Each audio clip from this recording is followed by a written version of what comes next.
प्रणाम हरि।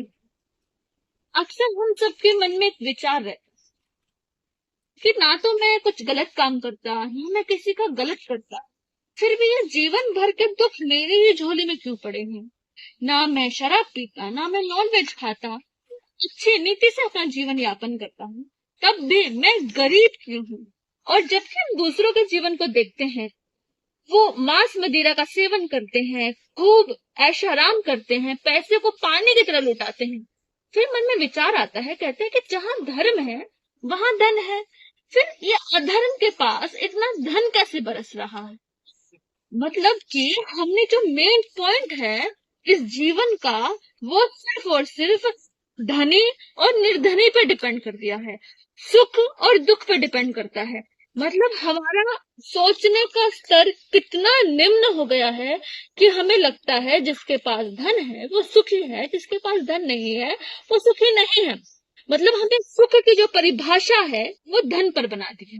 पर एक्चुअल हम अपने जीवन को गौर से देखें तो हम कर क्या रहे हैं। हम सुबह उठते हैं, खाते हैं, पीते हैं, जो हमारे माता पिता ने हमारा नाम रखा है उसको लेकर आगे बड़े होते हैं, फिर एक संस्था एक समाज के हिसाब से पढ़ते हैं, फिर समाज में ही विवाह करते हैं, फिर बच्चे होते हैं, उसी के पालन पोषण में फिर और धन कमाते हैं, इसी चक्र में पीसते रहते हैं, चलते रहते हैं, पीसते रहते हैं। और इसी चक्र में, इसी तुलना में हम सोचते हैं कि वो अपना जीवन इस तरीके से करता है फिर भी सुखी है, और हम अपना जीवन इस तरीके से करते हैं फिर भी दुखी है। ऐसा क्यों? यहाँ तक कि बड़े से बड़े लोग भी पुण्य और पाप में, बड़े से बड़े ज्ञानी भी पुण्य और पाप की परिभाषाओं में रह जाते हैं। लेकिन मेन फैक्ट क्या है?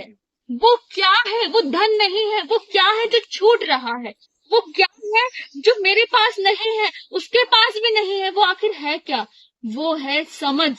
समझ का जन्म कि ये सुख दुख, अमीरी गरीबी, बीवी बच्चे, सन्यास, ग्रस्त जीवन के अलावा जो है वो क्या है। हम सब, चाहे हम अमीर हैं, चाहे आज हम गरीब हैं, चाहे कोढ़ी हैं, चाहे रोगी हैं, चाहे निरोगी हैं, हम एक ही चक्कर में पीस रहे हैं, गोल गोल गोल गोल। इस चक्र से बाहर कौन निकालता है? कब निकलते हैं? जब मनुष्य जीवन लेकर समझ का जन्म होता है, तब हम ये चक्र छोड़कर बाहर निकलते हैं। तब वहां ना निर्धन है, ना धनी है, ना सुख है, ना दुख है। और वो समझ कैसे जीवन में उत्पन्न होती है? हजारों बार हमारे जीवन में वो चीजें आती हैं जब हमें विराग उत्पन्न होता है, जब हमारे जीवन में वो चीजें आती हैं लेकिन हम देख नहीं पाते, उस समझ को समझ नहीं पाते।